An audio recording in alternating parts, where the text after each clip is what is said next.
What is going on, everybody? I go by Philly Mike, host of the Philly Talk podcast, but today we are here with the first quarter of the NFC East roundtable, and I got three people on this panel that had smiles as soon as they got on the screen.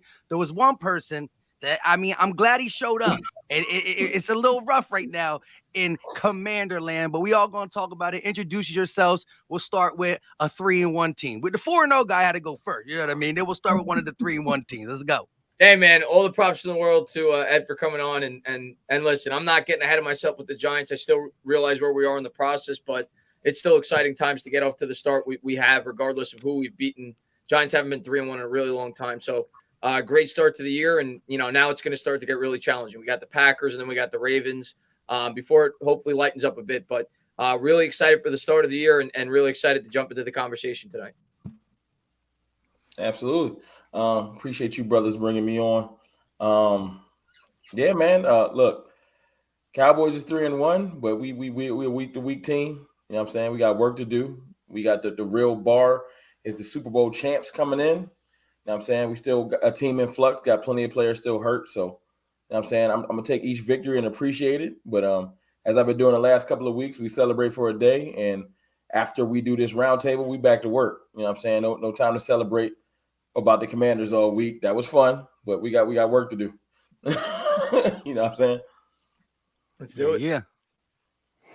Yeah, it's your boy, the real Ed, another one from the Bills, man. It's tough right now. So, we're down bad right now. Ron Rivera should be on the hot seat. I'm not going to lie to you. The whole coaching staff should be on the hot seat right now. It's inexcusable. Getting skunked by the Lions, skunked by the Eagles. Ron doesn't even know when to throw a challenge flag. I could go on and on. So, but this is just the intro. So, but appreciate you for having me on. No problem. So we got one quick super chat real quick. LT with the $2 super chat. What else does Hurts have to do to earn the division respect? Well, we go and get into their takes on Hurts. They were speaking a little highly. I'm not going to jump into Hurts talk yet. LT jumps in my streams all the time. Big Eagles fan, great supporter of everybody, I think, probably in the football community in the NFC East. He's the only Eagles fan with the initials LT. How are you not a New York Giants fan with the LT initials? I say it to him all the time. Hey, but he has a good point, man. We're going to talk about it. So like I said, the division has been the best in the NFL with, so many wins, 3-1 Giants, 3-1 Cowboys, the 1-3 Washington football team. They got their problems, as Ed said. We'll talk about that. And the 4-0 Eagles. Let me ask you guys, what is more shocking? The Eagles being 4-0 or the Giants being 3-1? Ooh, good question. You want me to start? Yeah. I'll go with the Giants 3-1 simply because when I looked at, let me look at your Eagles schedule real quick. Your schedule, when I looked at it, I'm like, wow, they might have an easier schedule than anybody in the division. When I saw your schedule come out and preseason, when I looked at your schedule, I might have had you at 4-0, maybe at 3-1. Yeah, we talking preseason, Mike, not after people started playing. Preseason, it looked like 4-0. Yeah, because at Detroit, I thought you'd win, even though Detroit's looked better than I thought they would. Minnesota. They're their top leading offense in the game. They just got to score 35 to even have a chance to win because of that defense. But you ain't think that in August, though. No.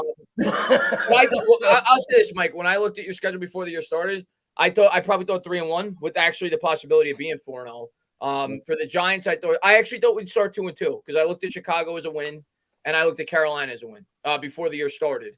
And obviously, I didn't think we'd beat Tennessee in Tennessee week 1. So, we're off to a better start than I thought we would be. So I would say the Giants are more surprising. Yeah, Giants 3-1, definitely, man. I had them. I had them going 5. They can still go 5-12. I had them going 5-12, but 3-1. They ain't letting up. No, 3-1. No, you guys have taken. I can't say much right now, but you guys have taken care of business. You guys surprised me with the Titans, and then the Panthers. The Panthers are bad. Baker Mayfield, he might get benched too. But no, you guys have done. You guys have taken care of business. You guys have done what you guys are supposed to do. So 3-1, you guys have surprised me for sure. Yeah, CFT? I would say the irony. I would say the Giants is the most surprising. I would say we're the second most surprising after the season started because everybody just threw us in the trash when Dak got hurt. So, I'm surprised about that. But before the season, when we did our predictions, I remember me saying 3-1 as well. I thought we would split those first 2 games, whatever it looked like. So I'm not surprised at the actual record. I'm just surprised we're here after watching Dak get hurt. Because even I was like, I don't know what's going to happen. I'm going to just roll with until we mathematically eliminated game, and then we started to pull it together. So I can't even lie. Like that first week was rough. Yeah, like I said, my 4-0 was, I thought that was a strong possibility, 3-1 at the least. Again, looking at our schedule now, the funny thing is every single team we beat as we played them, they were 500 or better. Like the Lions, we could talk about what we thought they were going to be, and they were 0-0 when we played them. It was cool, but after we beat them, the next possible team they can play was the Washington Commanders, and they showed that they can play ball. Now their defense has fell apart the last 2 weeks, letting 40+ points getting scored on them. Like, 38 to you too. It wasn't like the defense looked good week 1. True. Yeah, they're a scrappy team. They just don't know how to win, so they won and 3. But they got a good offense. I'm not gonna lie about that. They definitely Goff threw 4 touchdowns yesterday. Yeah, again, big mountain to climb. But then when we play the Vikings are sitting at a whopping 3-1. Okay, they struggled against the Saints in London. That's always a weird game for everybody. But the only reason the Vikings ain't undefeated is because they ran into the Eagles. And let's not act like the Jags weren't playing some amazing football prior to coming into the muddy storm in Philadelphia. I mean, they just dusted off the Colts and Chargers by a respected 62-10. So that is a young team with a coaching staff and quarterback. They're trying to find a way. But I look at them to run through the AFC. What are they? The AFC South. I think that's their division to lose in the totality of a season. And so, like I said, the Jags look to be something that was light. The Lions look to be light. Commanders were the Commanders when we talked about it in the offseason. However, that's the worst team we played, the Commanders. And you could say the Lions that probably got matching records. But again, that offense is no joke. So I still think that the Giants shocked me, and I will co-sign CFT. The fact that when Dak went down, I had them automatically losing to the Bengals, and I had them splitting one of them games. The Giants and the Washington, I said one of them will beat them, and he'll beat one of them with Cooper Rush. And Cooper Rush is 3-0 in the last 3 games. So that shocked me. The thing that's throwing me up, I know people hate the Cowboys, but the way they just threw Joe Burrow in the trash because we beat them is crazy to me. As soon as we beat them, people was like, you know what? Joe Burrow overrated. I was like, what happened? I think it was a combination of that and the fact that he laid a stinker against the Steelers week 1. But what I'm going to tell you is, man, firsthand, and I hate everybody's football team in here but my own, okay? But I'm going to tell you firsthand, the Dallas Cowboys defense is legit. I'm going to tell you that right now. And granted, the New York Giants got a young rookie right tackle. And he's going to go through his struggles, and Tank Lawrence definitely picked on him. And he was picking on him, no question. He had 3 sacks against him, and I really thought they were going to put Parsons. You guys surprised me because I thought you put Parsons on the right tackle to try to take advantage of him. You put Parsons on Thomas. Thomas actually held his own, but you guys picked on Evan Neal all night. And your defense is legit. And you got your defense has been great so far all year. And That's I'll be the first to say, let's not be like. I'll be the first to say, CFT. Going into the year, I did not think your defense was going to be as good as last year. I didn't think it was sustainable because you guys created the most turnovers in football last year. I didn't think you'd be able to duplicate that. I don't think you have, but you found other ways. I think we're better now because we're an actual defense and not just relying on the turnover. Yeah, like we're actually playing within ourselves. We still got everybody got warts. You know what I'm saying? We're not perfect defense, but we definitely better than. I hope we get 3 turnovers or it might be a bad day. Like I'm watching us actually play real defense. And you can get that in your second year in the system. You know what I'm saying? So I'll take it. Yeah, like I think you said, the biggest thing with the Cowboys, y'all just got to work on stopping the run. Oh, yeah. Because we were able to run on y'all, but we couldn't pass. The pass rush 3rd and long, it was night for us. But we were able to get some chunk, runs here and there. The Bucs did. Saquon got y'all usually give up y'all have given up at least 1 big run a game. I'll tell you our big problem right now with the run. I've been watching. I know our biggest problem with they want a pass rush. You got to stop the run on the way to the pass rush. Mm-hmm. We are pass rush happy, and that's great. But at some point, you got to level it out. You know what I'm saying? Because teams are going to start to take advantage of it. They want to pin their ears back because we can't get to the quarterback. Great. We got multiple people that can get to the quarterback. But when you get too pass rush centric, the way to stop the pass rush is to run right at it. You know what I'm saying? That's what they did to Micah Parsons last game. I was looking at a couple of those clips. They just ran at him. We're going to just tire you out. And it's fun to pin your ears back and chase the quarterback. But at some point, you got to do the dirty work. And I'm hoping, well, I ain't even worried about it. I'm pretty sure Dan Quinn, somebody that's an expert at defense, is giving him a talking to, because you can pass rush all day, but if you get down, you know what I'm saying, and somebody starts assaulting the game away, you got to be able to dig your heels in and stop the run. So even if we can not become one of the top teams in stopping the run, if we can just come back down to the middle of the pack and stop ignoring the run because we've been able to just pin our ears back, I think we can level ourselves out. But you are right, Ed. We gotta shore that up. That could be a problem later. Well, let me ask Ed this real quick, because, so far the most disappointing season. If you had to pick your main thing, Ed, that you think went wrong, I know you came on here before and said we got clean house, maybe quarterback, coaching staff, a lot of things. But through the first month of football, what has been the most disappointing through your eyes, whether it's offensively, defensively, scheme, play calling? What has it been that you did not like through these first 4 games of the 2022 season? Ron Rivera? It's too many. I could pick 10 things. I mean, I could write a book. Y'all could be here all night. But I would say the offensive line, man. I'm not gonna let Ron off the hook. Scott Turner, the whole coaching staff, because when Devontae Smith, caught the ball, it was out of bounds, in my opinion. That was out of bounds. You talking about that other catch was nasty though. It was. Yeah, he was getting busy. I'm not gonna lie. But the one in the first half where he was out of bounds, Ron took too long to throw the challenge flag, and that hurt. That hurt momentum. The 2-point conversion against the Lions. We got guys not even know the rules. Like, we blocked the kick against y'all, Rome, and the guy didn't even know to throw the lateral back. Like, he didn't know the rule that you can pick up. Nervous. Don't trip. Yeah, because he should have known the rule. Rush coming from behind.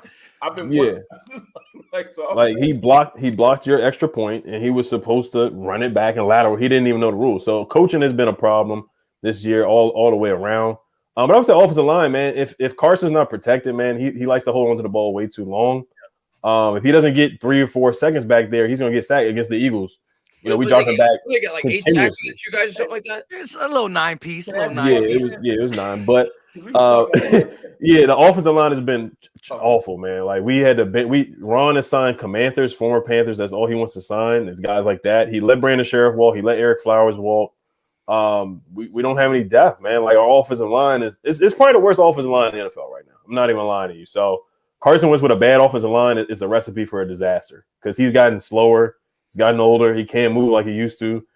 It's not 2019. It's not 2017 anymore. So he's like a statue back there. So in my opinion, the offensive line is disappointing, because we have weapons. Like, we have wide receivers that can get open. Dotson, the truth.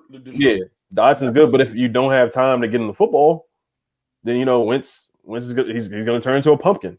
So he struggled the last couple of weeks. Y'all came out that quick game yesterday, though. I was mad. I was like, okay, y'all gonna just throw these quick passes on we have no choice. We had to bench Trey Turner. That's a commander right there, former. We had to bench him in the first quarter. Like, he gave up a sack up the middle. You had no choice but to bench him.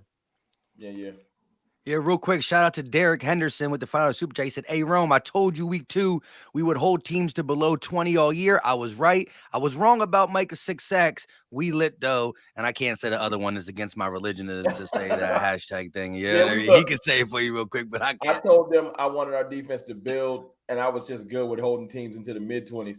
Defense has played better than I thought, you know what I'm saying, especially against the first 2 teams. Last 2 teams, we can say, okay, we've gotten a mulligan. The first 2 teams hopefully got us ready for what's coming. Because this week, the Rams is trying to embarrass us. Trust me. Like, the Rams is coming to embarrass us. That'd be a good game. I think you guys got a good shot in that game. That'd be a good game.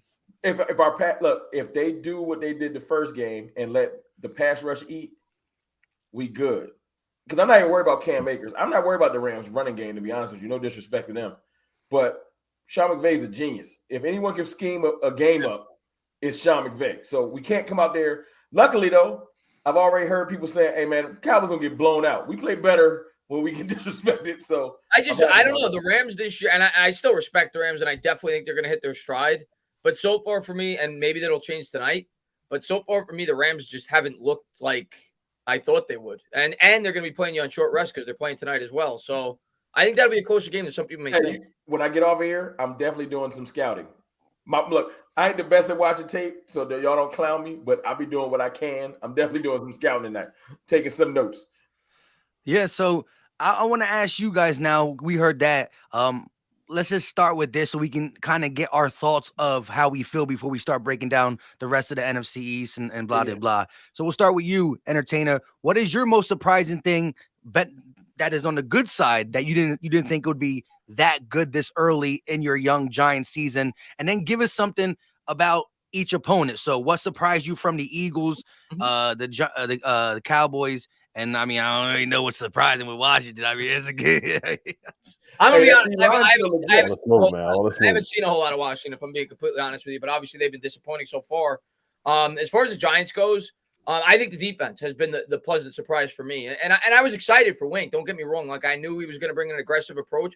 But when you factor in the fact that Kayvon Thibodeau didn't play the first 2 games, Azeez Ojulari didn't play the first 2 games, Leonard Williams has now missed the last 2 games. For him to do what he's done with this defense, regardless of the quarterbacks we've gone up against, I know Baker Mayfield and all these Justin Fields. The New York Giants right now have the second best red zone defense in the entire league, statistically. They are only surrendering a touchdown 35% of the time inside the 20, and they have the second best third down defense in the NFL. They're only surrendering a first down 29% of the time on third down.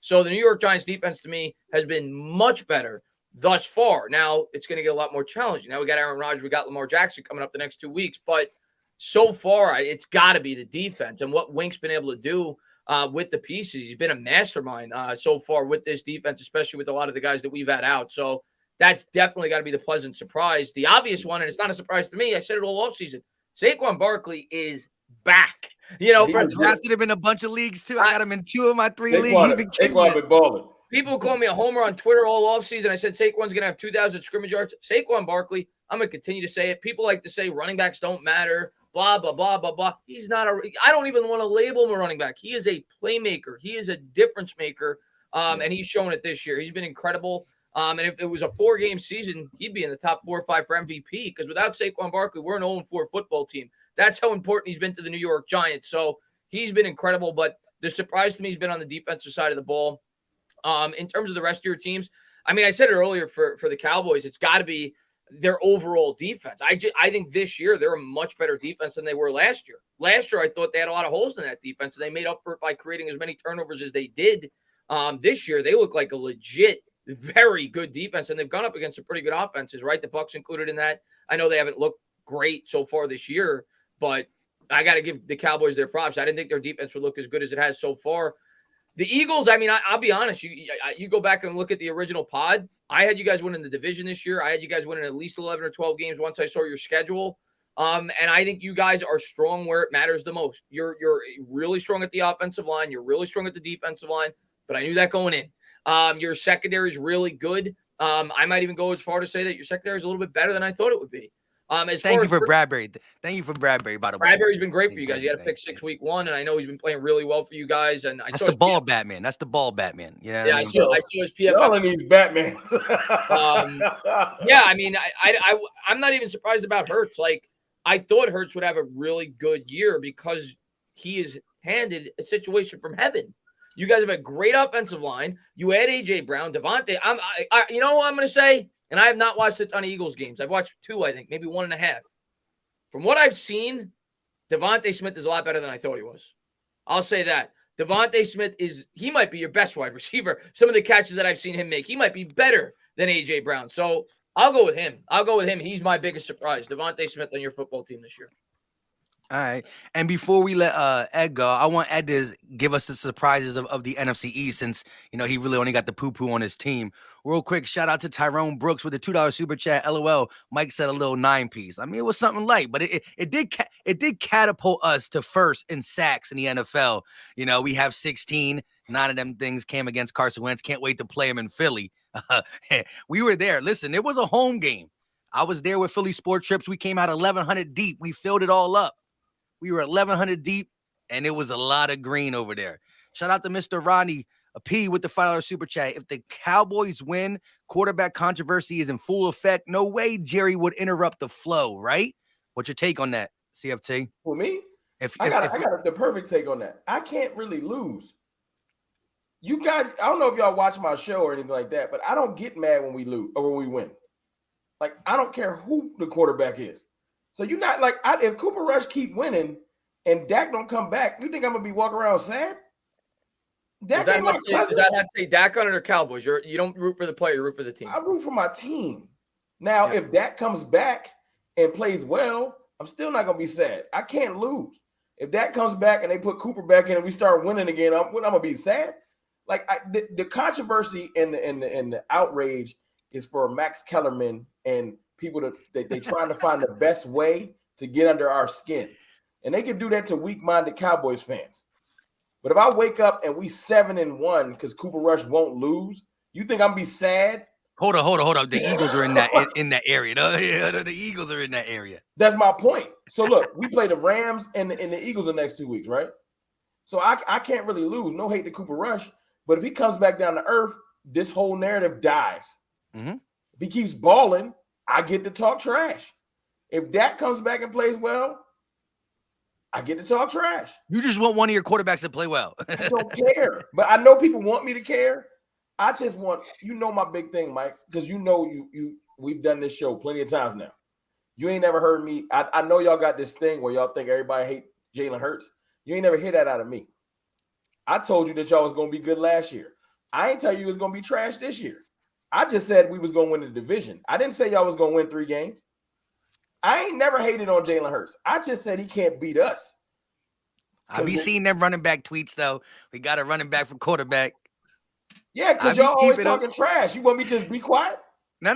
Respect. But that is the narrative that's totally flipping right now. And as well as I get it. My point is, I don't got no hate for the Eagles at all. Like as far as like the actual players, I respect y'all players. You respect your opponent, but I don't like y'all because y'all my division rival, like everyone else. And I'm gonna talk my trash. It is what it is.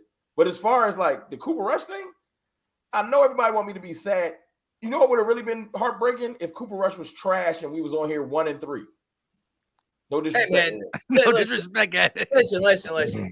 Mike went through the same exact thing. That worked out pretty well with Nick Foles and Carson Wentz. So you got to roll with what's working. It's working. You're not going. They want me to get sad and fight for that. Look, I hate when things like this happen. Like Teddy Bridgewater came in. He won 5 games in 2019. Oh yeah, not one time during that whole run did you hear any type of whispers about anything. And I heard today, it's because he's a Hall of Famer. He ain't in the Hall of Fame yet.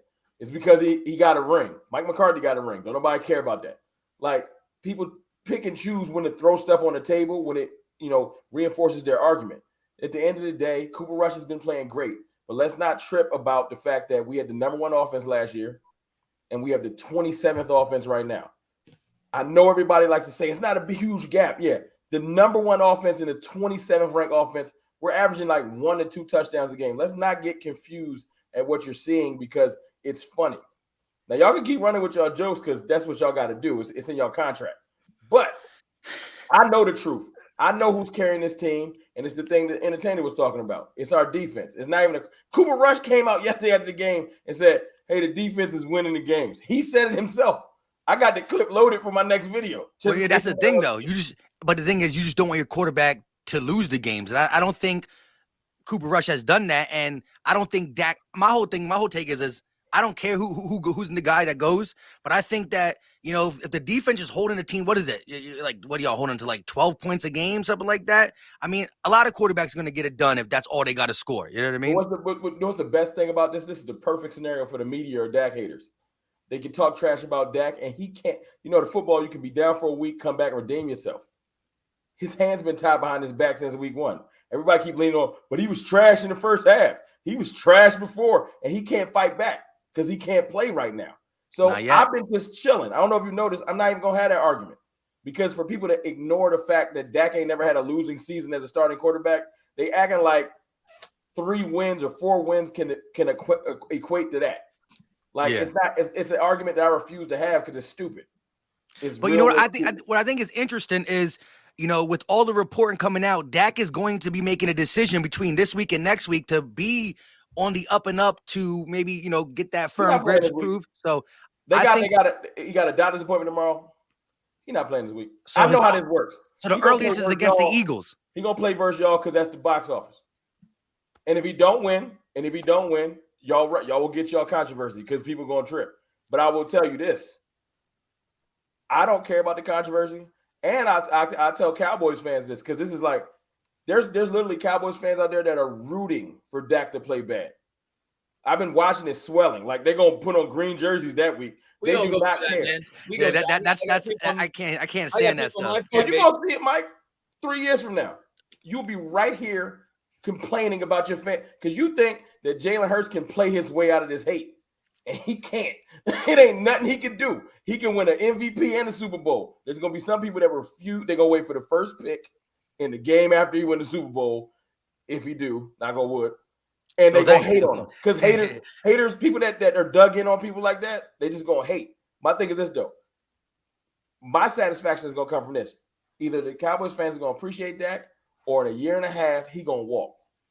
I'm telling y'all right now, he got a no trade and a no tag clause. Keep disrespecting him, and he gonna walk. And it's gonna be a team like the Steelers with Kenny Pickett and all them weapons in the defense. That's gonna be like, come on. And all the Cowboys fans you can have Cooper Rush when he turned 30 and he trashed and he turned back into a pumpkin. And we're gonna be sitting around talking about, I guess we're gonna get the third pick. And I ain't even gonna be mad because I'm gonna be like, I seen this coming. So y'all keep disrespecting. It's some ready-made teams. When Tom Brady retire, Dak might be like, you know what? Let's play for the Bucks. I might go down there. And it's not that I wish he leave, but if I was getting disrespected and I had that type of, I got a no trade and no tag, I literally get to become a full free agent in a year and a half.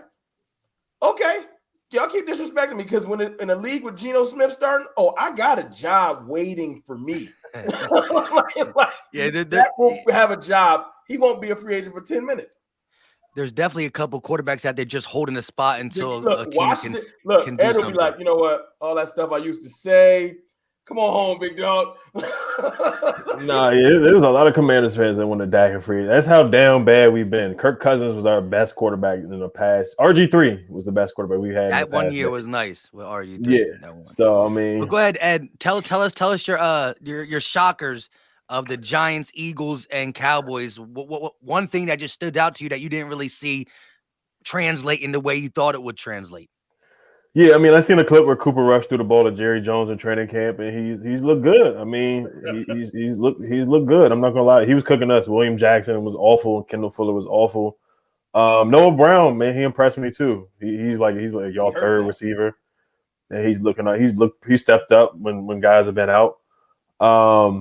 The Giants, just them being 3-1, honestly, like I really had y'all being 5-12. Hey man, or I had 13. 7-10. Now And by the way, I'm not changing. I still have a 7-10. 7-10. Yeah. No, I'm with you on that. But now, what I will say, you did beat Justin Fields. You did beat Tannehill. You did beat who else did y'all beat? We beat Baker Mayfield. Right. So 3 quarterbacks that are like bottom 5 in the league. Tannehill's respectable. That was a good win. That's a good win. I'll give you that. On the road. Yeah, I'll give you that. Ryan Abel's first career game as a head coach. I'll give you that. But the Justin Fields because they went for 2. He's got balls. That's why we call him Gay Balls. He's got balls, man. Go ahead. Yeah, so you guys are getting Landon Collins back, so he talked all that trash about you guys. He's probably going to go back to you guys. The Eagles, I mean, you guys are, I said you guys were the dream team. I joked about you guys, but you guys have won the games that you're supposed to win. You guys are taking care of business right now. The Jags, that's a game you're supposed to take care of. You guys were down 14-0 at one point. Correct. And people question if Jalen Hurts can put a team on his back and throw the ball and lead a comeback. He did that. He's really improved, man. Like Rome said, I've never been a hater on Jalen. I thought he's been a good player. I always liked him at Bama. Even when he got benched, he stepped up, transferred to Oklahoma, played behind Tua for a year. Like he's a leader. I'll give him that. He is a leader. He has intangibles. He's a guy that can rally up the troops, and he's a dual threat quarterback. He's going to be in the league for a long time. You're a good team. AJ Brown's a real deal. Devontae's the real deal. Darius is the real deal. Like y'all got a dream team, all pro team. Howard Roseman did a good job. He redeemed himself after not drafting Justin Jefferson, after drafting JJ Arcega-Whiteside. He had to redeem himself. He redeemed himself. So yeah, I mean, yeah, the Eagles. There's no surprise. Y'all taking care of business. On our side, I mean, the surprise is just how bad the coaching staff has been. How bad there was a clip where the offensive line, they were blocking each other. It was like Norwell was blocking Cosme. They were literally blocking each other in the backfield against the Cowboys. That's how bad it is. We got our owner taking pictures and smiling with Jerry Jones before the game. They posted on Instagram. I mean, we're just a terrible organization right now. And what about your theme song?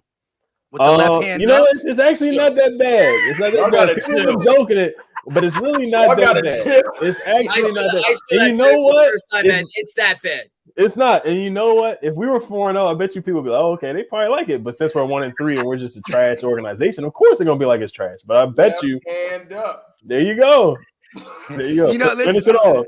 I bet you if he was 4-0, people would like it. My man's going to the grocery store, like bumping that joint in the car. Yeah, man. Hey, before the season started, not now with the 1-3, like you said. With the 1-3. But the one thing I will say with Ron, like he finds a way to win 7 games. Like he is the most 7-8 win coach I've ever seen. Even with the Panthers. Like, I mean, the years that, you know, Cam Newton didn't have his MVP years, they always found a way to be 8-8, 7-9, or win the division. It's not gonna happen this year, but that's the sad thing too. We're not gonna be bad enough to bottom out and get probably Bryce Young, one of the top quarterbacks. You know, but we're probably gonna fool around, win like 6 or 7 games, and take ourselves to probably like the 10th pick of the draft or the 11th pick of the draft, and be in that middling purgatory point of football where we're not bad enough to get that first pick or a top 5 pick. And we'll probably end up once again where we were last year with the 10th pick of the draft or 11th pick or whatever pick we had last year. And he's going to find a way. He should be fired like right now, but Dan Snyder has to keep him around. Ron is he's a GM too. It was the worst decision we've ever made. The game is past him. It's way past him.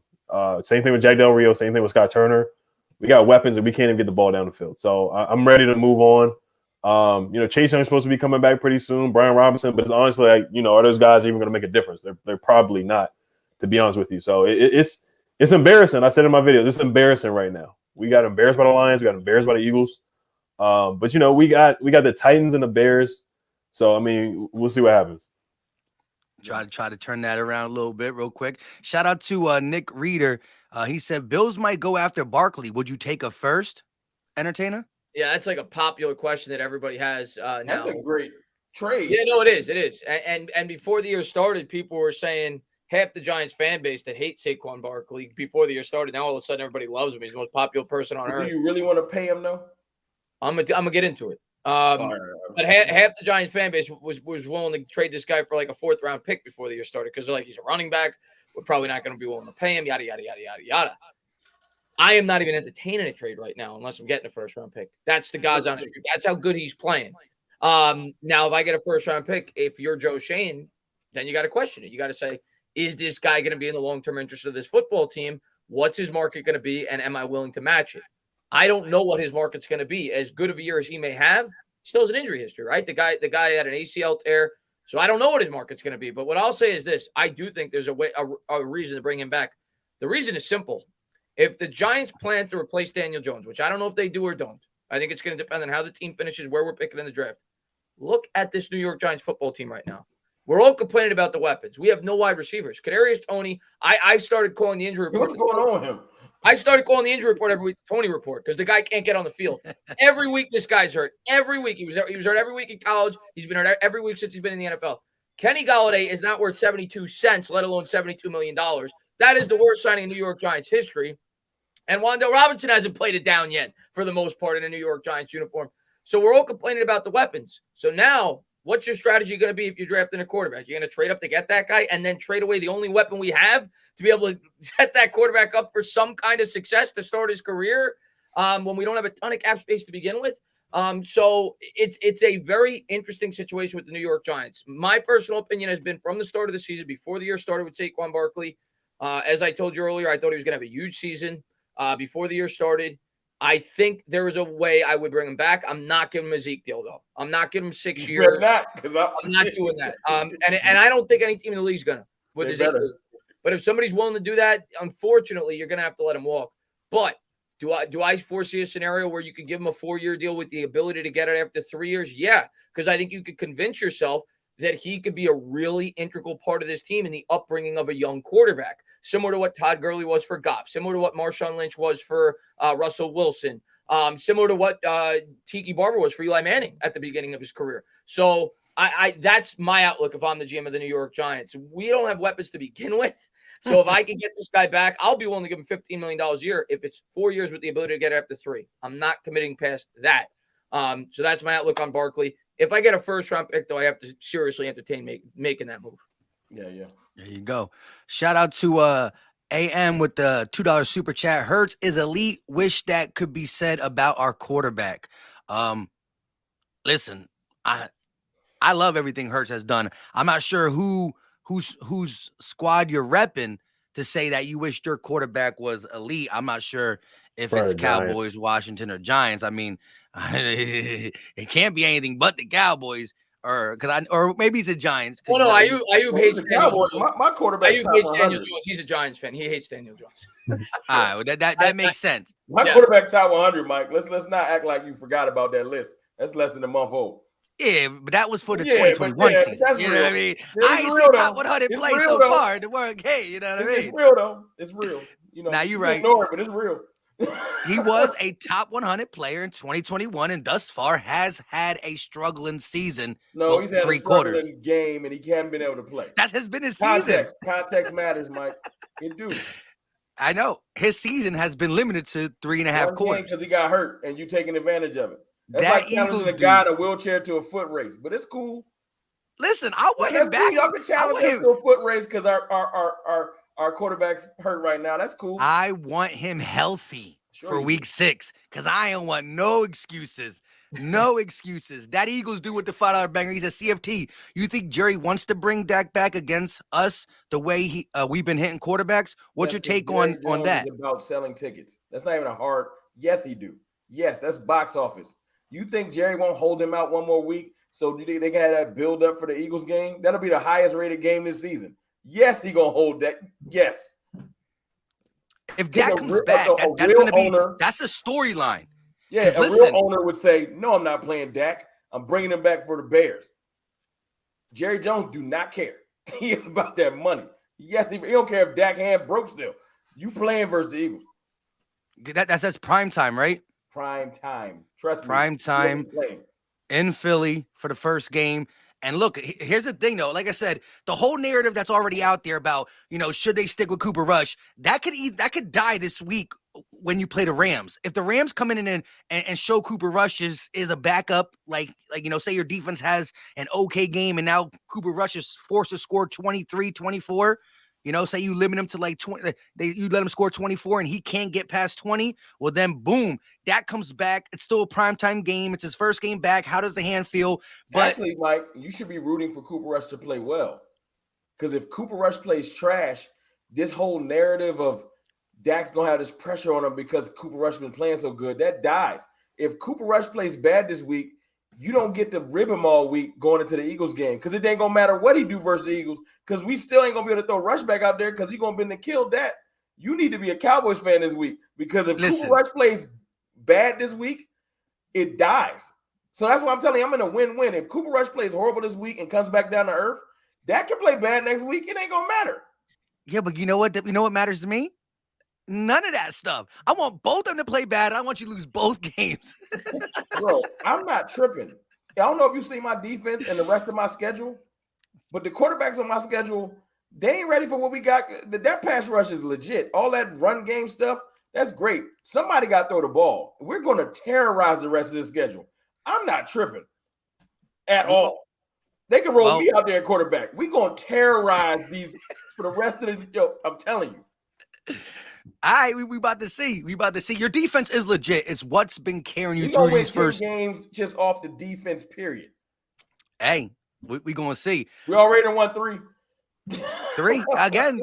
It's a good 3 too because the Bengals are starting to show. Like I said, the whole Joe Burrow narrative. I don't think it was just because y'all beat him. I think it was because he lost to Trubisky and Rush. Like think about it. That's 2 quarterbacks that shouldn't be starting in the NFL. Now Cooper Rush is trying to make a name for him. I mean, go ahead and listen. It was 1 more 1 because of TJ Watt. People need to stop ignoring defense. Yeah, TJ Watt got injured. Was the reason they won that game, and our defense is the reason that I can have this discussion. The reason I can feel confident because trust and believe if the defense was not balling, I'd be in real life. Well, look, Skeletor70 with the $5 super chat said, thanks for the stream, gentlemen. Won't the NFLPA be looking at Dak's injury a little closer with what happened to Tua being rushed back? I think it's different, though. That was all, concussion. Head and back stuff. Yeah, which is serious stuff. Type of injury, yeah.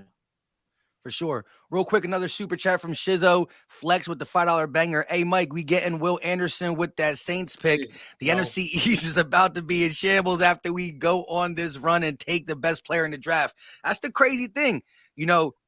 Guys like Will Anderson, defensive end can always be added to this Eagles team that will lose a couple pass rushers after the season. But the way BG and Fletcher's playing, because of the limited snaps, they're playing the fewest amount of snaps they ever played, and they're already more productive.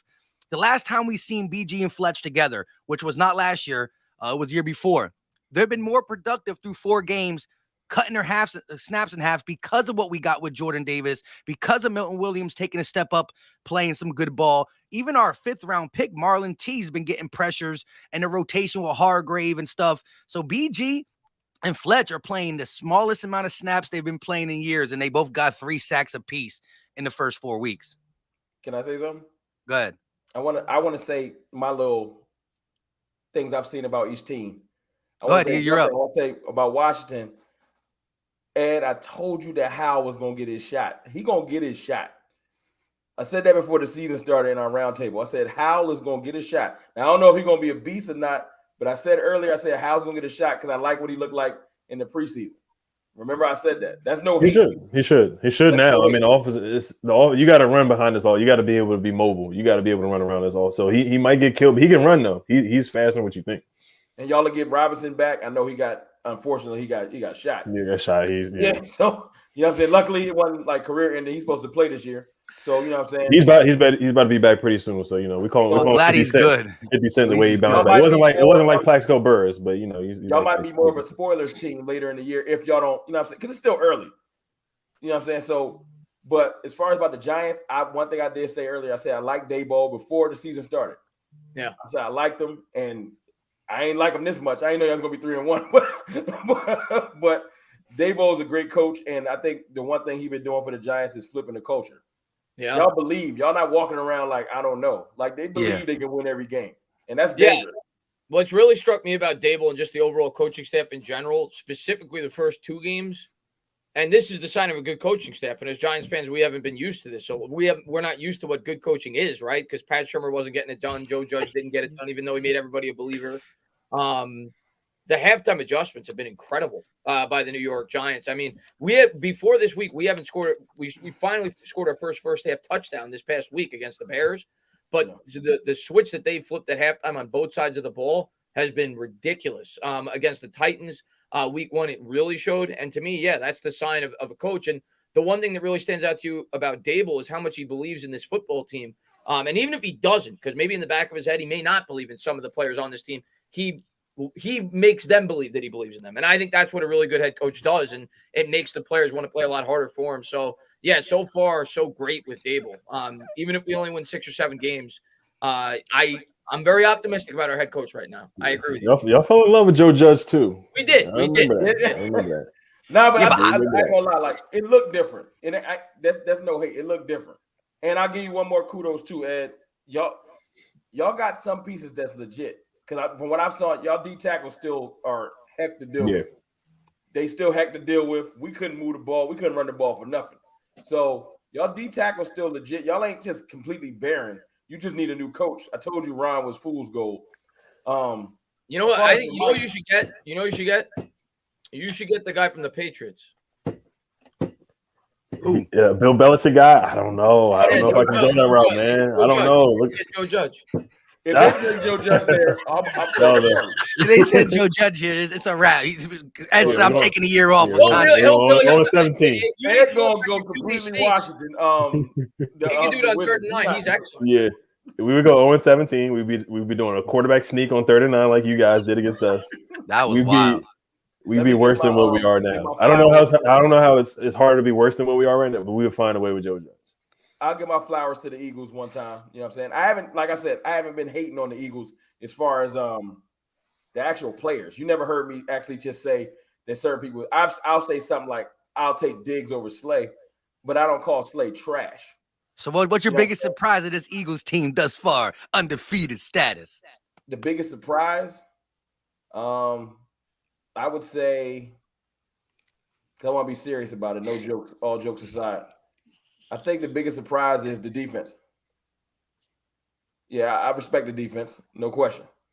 You know what I'm saying? I don't think the defense is like, there's no fool's gold to it. I think the defense, I'll say this. It ain't the biggest surprise. You know what I think deserves the most credit for your Gannon is when it comes to me, it's not the players, it's how Gannon calls the game. And so that's mine when it comes to me, but that's what I think on defense. I think the thing and it's not that there was no leaders on your team, and I'm not trying to hate on Sirianni. I think the culture flip with the Eagles, like the biggest thing is all on Hurts' shoulders. Like, I ain't trying to say it. I feel like Hurts it's similar to like how the players, I know y'all don't want to believe it, but the players in Dallas do really rock with Dak Prescott a lot. I know y'all don't believe it, and that's fine. But I'm serious. You know what I'm saying? The players in Philly, when he came in, like since he's came in, he really got a leadership thing, like to what Ed said earlier. And I feel like his leadership, his confidence emanates more over the team than I'm not saying Sirianni ain't a leader or nothing. I'm just saying a lot of leadership from these teams come sometimes from players more than the coaches. And y'all got a great leader in Hurts. I can't even front. But I never said he wasn't a good leader. Yeah. You already know my point. You know what I'm saying? I just want to make that clear for everybody that got their screen record on their phone right now so they can pull clips out later. I still will take Dak Prescott over Hurts, and I won't blink doing it. Because I don't fall asleep at night worrying about my quarterback can play. I don't got them type problems. Cooper Rush? I mean, that's your quarterback right now, though. Is he not? Who's under center this Sunday coming up? Who had the number one offense last year? What did last year? We already moved on. We are quarter in 2022. Come on, man. I'm not even gonna answer. I can't take it seriously. It's not even funny. Look, listen. I can't. You know what I've been listening. In the offseason, I've been saying that Dak Prescott still is the best quarterback in the division. No doubt about it. He's a top 100 guy. Kudos to him. I have him outside the top 10. I had him at 11. You're supposed to believe it Hurts better than him right now. You're supposed to feel like that. Well, but I said what I want Hurts to do and what I believe he can do. If he can, this isn't all season. This is before even week 1. Is I want to say by the end of this season, now the conversation has some legs behind Jalen Hurts taking over the NFC East. I want that conversation to start. Mike, and I think so far Dak hasn't been able to play to really compare. But Jalen Hurts is now putting the question up that who is going to be the best at the end of the season. So I wanted that conversation to get started, and I believe chapter 1 is being written. You heard? Yeah. So, the book looked good. My guy can't fight back, and that's fine. That's fine. Yeah, this isn't an argument. This isn't like, oh, Dak threw 2 touchdowns last week. Jalen Hurts threw 3. Yeah. It's the mulligan. Dak can't play right now. Like I said, you challenging a guy in a wheelchair to a foot race, and it's funny. It's like it's laughable, and that's cute. But eventually we're gonna be able to play with our quarterback. And then but again, this was the off season. I got a video like 2 weeks before the season starts. Is that I want the conversation to start. So that was before I knew Dak was going to get hurt. And again, that's why I'm not here. Dak has been hurt. This is why you got to give our 3-1 mad credit. Our starting safety, Jaron Kearse, is hurt. We got Dalton Schultz, who's been hurt. We got our starting left tackle gone for the year. Our starting left guard. You got JP. No, I'm being serious. I know. You lost a lot of people. A lot of people. So this 3-1, the coach that y'all say is super horrible, that don't know how to coach his way out of a paper bag, somebody got to give him some credit, because you can't trip and fall and accidentally win 3 games with all these injuries. Matter of fact, almost 50% of Mike McCarthy's coaching tenure, Dak Prescott been hurt. It's true. That is true. I think the big test is the Rams, though. I do want to see how he coaches against the Rams, though. Excellent. I'm gonna learn a lot this week. We about to learn some things. You know what I'm saying? But I'll say this one last thing about the Eagles, and I'll let y'all move on. I do know this, though, and this is, we could put all the hate and the jokes to the side, though, Mike. If the Cowboys wasn't decent, all of the hate that we get wouldn't exist. There are certain teams that you pay attention to. The reason why it's a buildup is because at the bottom in the back of y'all mind, y'all respect us. Y'all know we better than y'all act like these other teams are. And y'all know that y'all first real test this year, you can try to poo-poo it all you want to. You know that if Dak Prescott is healthy and we roll in there in the Philly, you know you got a game on your hands. Them thoughts of y'all thinking y'all going to blow us out 40-3, you can let that go. We got too many good players on our team. All right, well, You think that we ain't gonna give y'all a fight? You lying to yourself. So when you sitting there all confused when we actually playing y'all, like they actually can play, it's gonna be your own fault because you know we got talent. well, look, again, division games are division games. But let me just say this before I give my thing. Do you know why a random Denver Bronco fan or New Orleans Saints fan or a New England Patriot fan is like, let me turn on Dallas on prime time and hope they lose? It's because they hate them. But why they do it is because, you know, a large generation that watches the football as much as we do is in that 25 to 45, 35-year-old range. I'm not saying 40 years don't, but they're not probably staying up late to watch the Monday night primetime game. It's the guys who can still do it and go to work the next day, blah, blah, blah, right? With that being said, y'all have been given a bunch of flowers and headlines in American team. And again, people my age don't know why y'all should be giving all this credit. Bro, that's because ESPN. we ain't. Y'all mad at the wrong people. Yeah, I don't do the programming. I don't put it. Y'all mad at the wrong people. Cowboys fans don't set the schedule. I don't make us playing 9 primetime games. And y'all need to get mad at NBC, ABC, ESPN, FS1. But you know why though? They know that the Cowboys have been a middle of the pack team over the last 25 years. And so it's a coin flip. Dallas got a large fan base. If you win Monday night, okay, you're going to be cool. You got a larger hater base. Exactly. And so when you lose on Monday night, listen, the ratings are probably higher when you lose than when you win for the simple fact. Are high, just people are watching that. They want to, I don't want to say a hang. Yes, because they want to watch a massacre. That's why they tune in. That's why I tune in. Let me tell you the best thing about a Cowboys fan. This is how I feel. The week one when we lost, I wear my Cowboys stuff every day. So everywhere I went, gas station, work, wherever, people was like, how's that game? It was jokes. How Dak Prescott doing? All week, right? But see, I get to take pride in this. When we beat the Bengals, people wouldn't even look me in the eye at the grocery store. It was a whole so I get to flip it. When we win, like, because every week people just praying like Cooper Rush gotta lose a game. He just gotta lose. And when we keep winning, they like, they got to go on Twitter and look at me. Talking trash all day. And I'll give you that. But real quick, so my biggest surprise of the Eagles is I was a big believer in what Hurts was going to be. He's playing even above what I thought early on. I thought this would be Hurts midseason. He's already in midseason form, but I've always thought he was going to have a good season this year. My take is I didn't not believe in the defensive players we got. I didn't believe in – I was still – is Gannon going to do what he says he's going to do now that he has the talent? And week one, it was a little passive, but he's been everything that I can ask from calling the game the way he has the last couple games. So it's the defensive scheme and how we're executing. First and takeaways, first and sacks. I also agree with CFT. I like when my defense is doing both, like, because takeaways can come and go. You still got to be able to make them punt. And that's the biggest difference with Dallas's defense now is last year it was like, oh, snap, 20 turnover. Now it's like 4 and 3 and out, more than just a turnover, which is easy. It's easier to sustain because that's you just showing your dominance against the offense. You're manhandling another team. I'll tell you one thing, all of us need to take pride in any win we get in this division this year. Because at the end of the year, it ain't gonna be you got 6 wins because you in the NFC East or whatever it is, 2 wins or 3 wins. Every win that you can scrape out of this division, because I don't care what nobody say. Even Washington was giving both of us, y'all blew them out in the second quarter.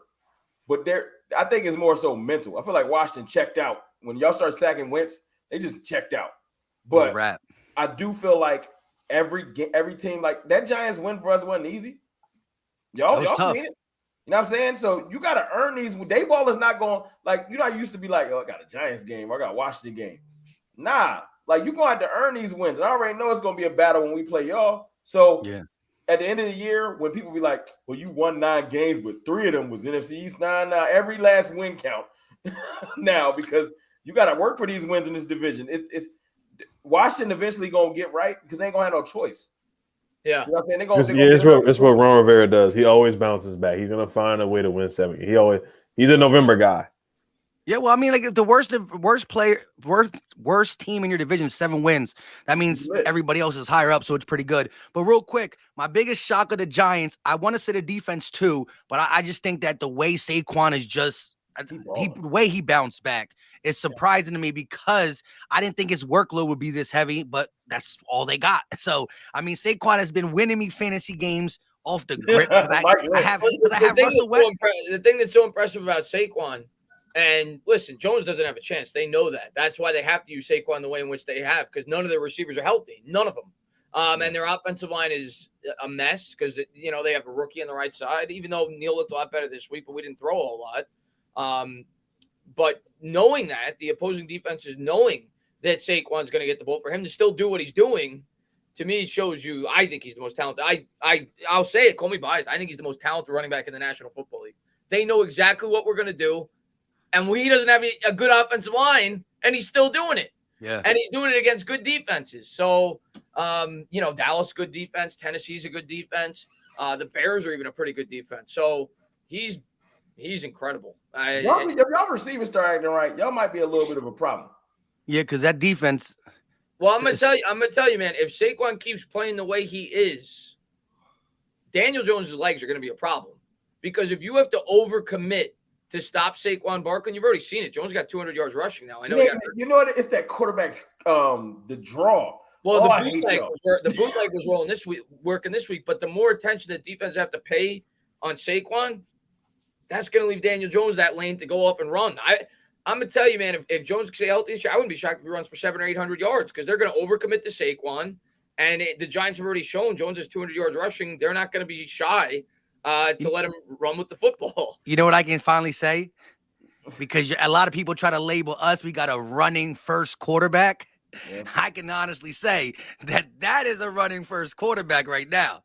Right now, he's got nobody to throw to.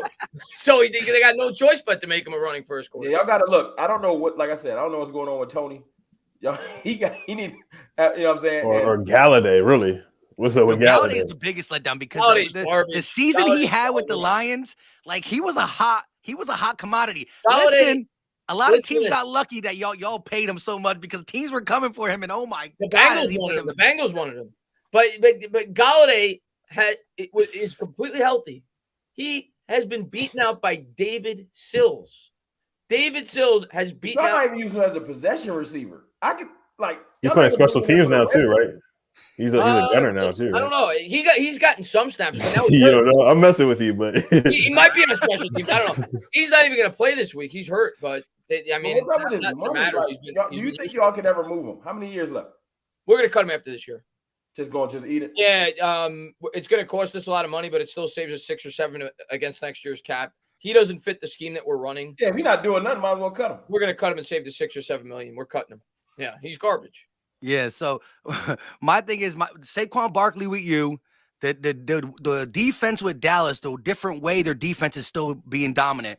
And my shocking thing with Washington is I said Carson Wentz is not the same guy back in the day, but I didn't think he's gonna wet the bed this much this early. It's your fault. Them 9 sacks broke dude. He mentally messed up. Carson Wentz is Ron Rivera's fault. It's my surprise for you. Because look, after 5 sacks, they didn't even change the strategy. Yeah, Scott Turner, that's coaching. Yeah, that's coaching. Let's get a couple super chats. This one's gonna have us talking a little bit, but let's see if we can get through this a little fairly and real. Who is the best wide receiver in the division thus far in 2022? I'll go first. Go ahead. No, you got it. It's no one on the Giants. I'll tell you that right now. It's no one on the Giants. We have the worst receiving core in football right now. I gotta go with Brown. The Eagles are my most hated team. The Eagles are my most hated team, not just in football, in all sports. I say it all the time, but I gotta give you due. Not only do you have the first best receiver, I think you got the second best receiver. I think the Philadelphia Eagles have the 2 best wide receivers in this division, and that's no disrespect to CeeDee Lamb, but the guy's got drop problems. You saw him have to drop against the New York Giants. I think he's a really good talent, but I think AJ Brown and Devontae Smith are the 2 best receivers in this division. Some true serum today. Let's go, CFT. Who you got? You ain't getting me to say that. I'm not. Well, I got to be honest. I will say this. You said to this point.